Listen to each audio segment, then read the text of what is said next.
मेरा वाला ऐसा नहीं होगा।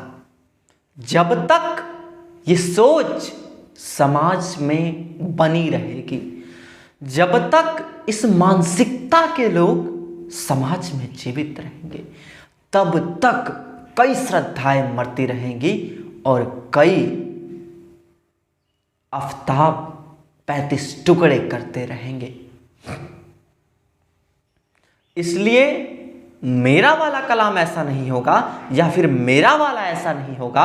जो लोग इस तरीके की मानसिकता के हैं, अपने इस मानसिकता को दूर कीजिए और अपने बेटों में और बेटियों में संस्कार डालने का काम कीजिए, क्योंकि संस्कार ही एकमात्र ऐसा साधन है जो कि ये जो तमाम तरह के अत्याचार किए जा रहे हैं,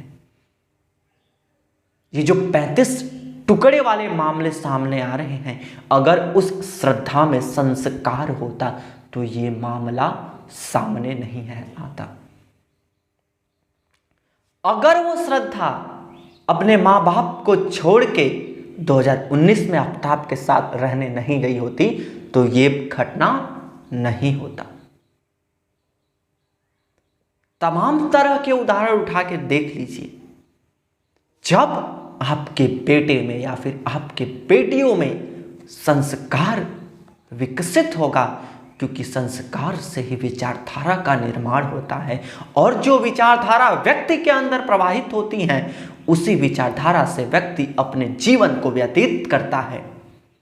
इसलिए आप लोगों से मैं विनती करूंगा कि एक रोटी कम खाइए, एक कपड़े कम पहनिए, लेकिन अपने बेटे और बेटियों में संस्कार जरूर डालने का प्रयास कीजिए।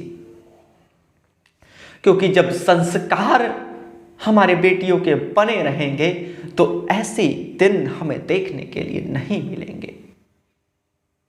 तो सबसे पहला काम, प्रतिबद्ध होके एक रोटी कम खाएं, लेकिन अपने लड़कों लड़कियों को संस्कार जरूर दें।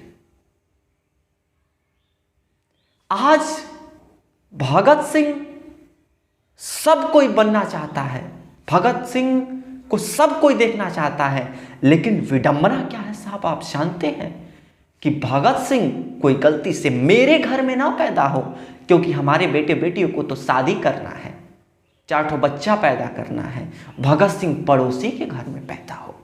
इस सोच के जब तक लोग हमारे समाज में रहेंगे, तब तक ऐसे ही 35 टुकड़े और 10 टुकड़े देखने के लिए मिलते रहेंगे।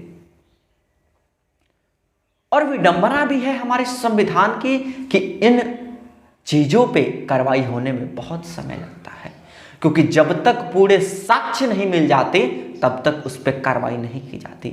मैं धन्यवाद दूंगा यूपी की सरकार को, जिन्होंने इस 2 तरीके की जो 2 अभी हाल में घटनाएं हुई हैं उस पर तुरंत एक्शन लेके जंगल में एनकाउंटर कराने का कार्य किया। इससे डर का माहौल बनता है।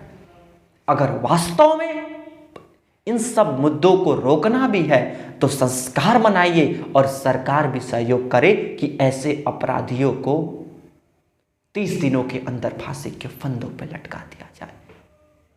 एक बार पुनः मैं आप सभी लोगों से विनती करूंगा कि आप लोग अपने बेटियों में या फिर अपने बेटों में ऐसे संस्कार डालिए कि आपको ये दिन न देखना पड़े।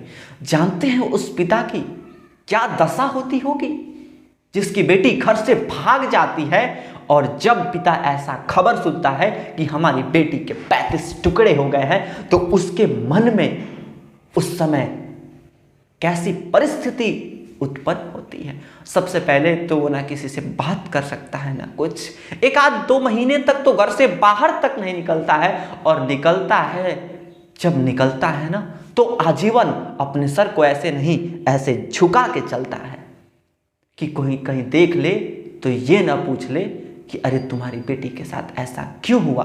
अरे वो क्या जवाब देगा जब उसकी बेटी ही घर छोड़ के चली गई। अगर संस्कार होते तो ये चीजें हमें देखने के लिए नहीं मिलती, और उस पिता को समाज के सामने ठोकर नहीं खाने पड़ते और समाज में तमाम प्रकार के प्रश्नों का सामना नहीं करना पड़ता। और ये जो इस समय परिस्थिति चल रही है, इसका बस एकमात्र ही उपाय है कि अपने आप को इतना मजबूत कीजिए, अपने आप को इतने अच्छे संस्कारों से भरिए कि जहां आपके माता पिता सलाह दें आप वही रहिए, उन्हीं से शादी कीजिए, चाहे जो भी चीजें हैं। एक मेरे को उदाहरण उठा के आप लोग दे दीजिए कि जो बेटा या बेटी अपने माँ बाप से बगावत करके जीवन भर खुश रहा हो। कमेंट बॉक्स में अगर आपके पास कोई ऐसा उदाहरण होगा तो मेरे को जरूर बताइएगा। मैं उन लोगों का कतई नहीं समर्थन करता हूं कि जो लोग अपने माँ बाप से बिना अनुमति लिए ये सब कार्य करते हैं, लिविंग रिलेशनशिप में रहने चले जाते हैं, अपने 20 साल को प्रेम को भुला के चंद महीनों के प्रेम के पीछे दीवाने हो जाते हैं। एक बार पुनः अंत में मैं आप लोगों से यही कहूंगा कि अपने बेटे बेटियों को इतना संस्कार दीजिए, इतना अच्छा संस्कार कि ऐसे कार्य करने से एक नहीं 10,000 बार सोचे और ऐसा कार्य ना करें। बाकी आप लोग जरूर बताइएगा कि इन सब चीजों में आपकी क्या राय है। बाकी बहुत बहुत धन्यवाद वीडियो में अंत तक जुड़े रहने।